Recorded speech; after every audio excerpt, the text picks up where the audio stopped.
प्यारेपुर एक छोटा सा गांव था। चारों ओर हरियाली, खेत खलिहान और बीच में एक पुराना पीपल का पेड़ जिसके नीचे गांव की चौपाल लगती थी। गांव में करीब 100 घर थे। सब एक दूसरे को नाम से नहीं, रिश्ते से जानते थे। कोई चाचा, कोई मामा, कोई दीदी, कोई भुआ। एक सुबह की बात है। सूरज धीरे धीरे पूरब से उग रहा था। मुर्गा बांग दे चुका था। गांव की औरतें अपने अपने घरों से पानी भरने के लिए कुएं की ओर जा रही थी। बच्चे स्कूल की तैयारी में जुटे थे और खेतों की ओर बैलों की घंटियां बजने लगी थी। उस दिन गांव में कुछ खास था। चौपाल पर चर्चा थी कि इस बार स्कूल की छत टपक रही है और मास्टर जी का कहना था कि अगर बारिश फिर आई तो बच्चों को छुट्टी देनी पड़ेगी। गांव के बुजुर्ग हरिदास जी, जो अब 75 के हो चुके थे, बोले, हमारे जमाने में स्कूल नहीं था, फिर भी हम सीख गए, पर अब स्कूल है तो उसका ठीक रहना जरूरी है। तय हुआ कि हर घर से थोड़ा थोड़ा चंदा इकट्ठा कर स्कूल की मरम्मत करवा दी जाए।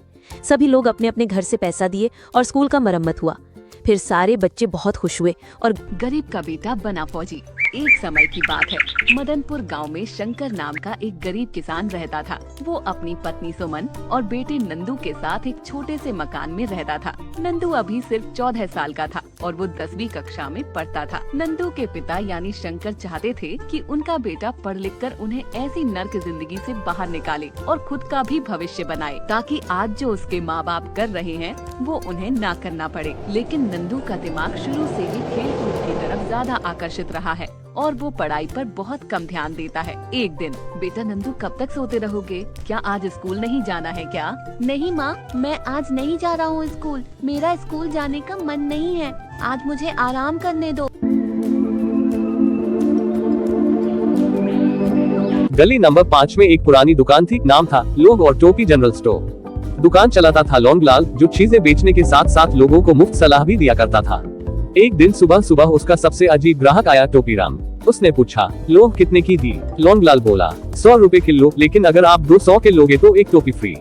टोपीराम खुश हो गया, मुझे 200 की लोग दो और वो लाल टोपी भी। अगले दिन वो लोग लौटाने आया। भाई, लोग तेज थी लेकिन टोपी बहुत प्यारी निकली। लौंगलाल हक्का बक्का। अब रोज टोपीराम आता और कुछ नया आइटम ले जाता, लेकिन हर बार शर्त एक ही साथ में टोपी मिले। एक दिन लौंगलाल परेशान होकर बोला, भाई अब टोपी नहीं है। टोपीराम बोला, तो अब क्या मिलेगा ऑफर में? तभी पास में खड़ी रिंकी बोली, मामा इन्हें दिमाग फ्री में दे दो, क्योंकि खरीदेंगे तो भी इस्तेमाल नहीं करेंगे। सब हंस पड़े, लेकिन लौंगलाल को आइडिया आया। अब वो हर चीज के साथ एक अच्छी सी की पर्ची फ्री देने लगा। जैसे साबुन के साथ गुस्सा भी धो डालो, दाल के साथ हर दाने में मेहनत है, बर्बाद मत करना। धीरे धीरे उसकी दुकान मशहूर हो गई। लोग सिर्फ चीजें नहीं, बातें भी लेने लगे। टोपीराम अब बदल चुका है। टोपी पहने हुए लोगों को ज्ञान बांट रहा है।